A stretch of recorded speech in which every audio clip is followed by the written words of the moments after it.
Here we have the Famille Morin Cuvee Caroline, red from the Pays d'Oc in France. That's right, yeah, Cuvee Caroline, a family-owned winemaker that we have been stocking for quite some time. But up till now, we've only ever stocked their one white wine, and the most popular white wine, which is a Picpoul de Pinet. And this is Picpoul de Pinet territory. So if you've tried Picpoul with us before or watched the videos around Picpoul, you'll know it's a region, tiny little region in the Languedoc. It's right on the Tau Basin in the south of France, which is this huge saltwater lagoon that faces the Mediterranean Ocean, but is enclosed, and it's where they do all the oyster farming and mussel farming in the south of France. And so when you think white wine and oyster farming, mussel farming, the coast, it all makes sense. You know, that's why they grow Picpoul there, but they make red wine as well. So it's Caroline Morin, she runs it now. They go back to the 50s, I think it is, the 50s or the 60s.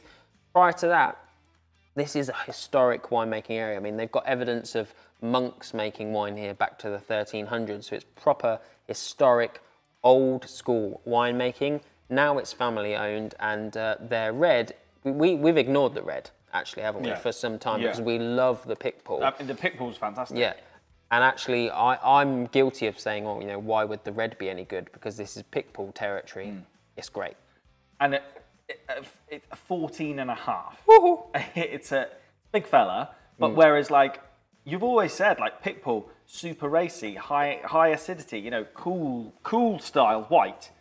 This is not cool style red. No, not at all. We've also not mentioned grapes. Oh yeah, so you've got a blend here. It's a blend that there's going to be Merlot, Marsanne, Caladoc, classic Roussillon red grapes in here. And if you think about the landscape here, what we've got is, for the Picpoul, for that lean white wine, we've got coastal vineyards facing out into the ocean, nice sea breezes, cooling them down, keeping them high in acid.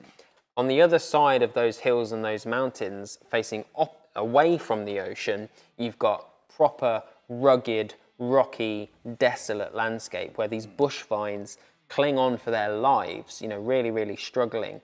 And that's where you get these red wines from. And it's actually, that's really important, because grapevines that struggle, that the roots have to go deep down into the rock to get moisture, to get soil and that sort of thing, they're the ones that produce great flavour. Yeah, we've always said that when it comes to wine, the struggle is real. The struggle is real. Easy growing doesn't make good wine. No. I mean, look, this is a flavour bomb. There's a lot going on. See, he's just knocked that straight back. There is a lot going on in this. It's a hell of a beast. Like, where do you even begin with this when you think about food? I mean, you need food. You need food with this. This is strong. For sure. We try to avoid, you know, complex terms or anything too winey in this, but this is a complex wine. There's no doubt about it. There's fruit there for sure, and the fruit is really concentrated. That's the hot weather.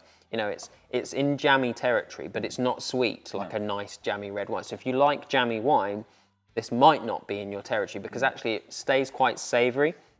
It's super herby, it's super spicy. There's lots of weird stuff going on here. And so for me, it has to be a food wine.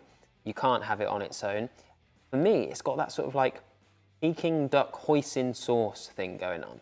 It's concentrated and quite sweet, but in a savoury way. You know, and the only thing I can associate that is like hoisin sauce with duck. Do you know what I mean? It's a sweet sauce, but you'd only have it in a savoury context. You wouldn't be putting it on toast. No. You know, like no. And this is quite old as well. And when we talk about age and we talk about wine, you know, a lot of the stuff we drink is 1 to 2 years old. You know, we're not in the market of really aged, unless maybe you're going for a Rioja where it's, you know, 2 years, whatever. This is a 2018, the one we've got right now, and we're bringing probably 18s and 19s in.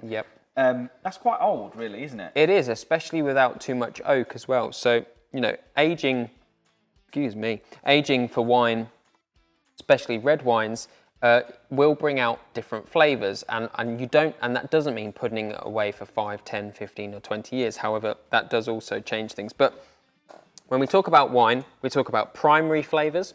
So that's the fruit, the fruitiness that this is clearly fruity. You've got dark fruits in there. You talk about secondary flavours. That comes from oak aging or lees aging. This doesn't have any oak aging, but there's probably a little bit of lees aging in there to create a bit of a richness, a dairy feel. And then there's tertiary flavours, and the tertiary flavours are the ones that come in. Means... Hello. Tertiary comes in once it's in the bottle and has had years. And what that is, that's the savoury. That's the things when you get the wine snobs talking about tobacco and leather and herbs and mushroom and stuff like that. You know, and we're not too heavy into those types of wines because, you know, if you just want to smash a bottle on a Tuesday night, tertiary flavours is not what you need. Not enough time. There's not enough time for the tertiary.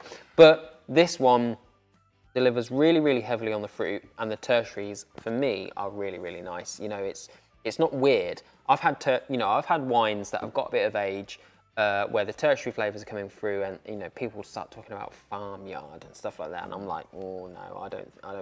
This is a really great example of a red wine that you can pick up, crack open, and yeah, it's fruity and it's full-bodied and it's everything we love about heavy red wine. But then you're a bit like, oh.